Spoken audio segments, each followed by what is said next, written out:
Ne var axı? Ne var axı yoxluğundan ağır? Bilirsən mi? Sen gidəli buralara dayanmadan yağır. Sen küləksən. Gəl səmadan bu sırtılmış, bu dartılmış bulutları savur. Bəsdir durdu sakit məlul. Şimal şərqdən yol et bura, ürəyimi qovur. Əsindi. Aç gözünü ömrüm günüm.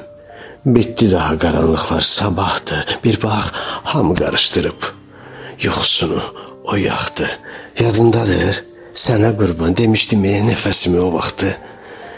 Sənə qurban demişdim nəfəsimi o vaxtı. Kəsindi.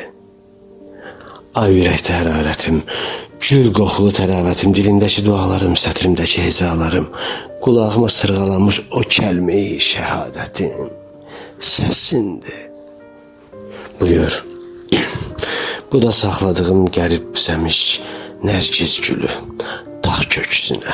Yorma kuzum gözlərini, baxışımı baxışınla götür, apar, yığ köksünə. Yoxluğunda şaxta vurmuş, soyuqlamış əllərimi sıx köksünə. İsindir.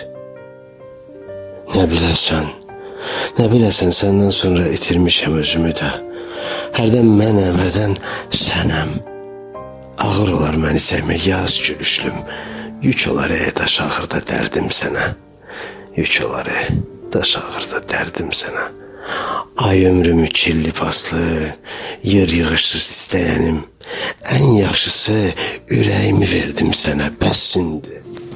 Ən yaxşısı ürəyimi verdim sənə, bəssindir.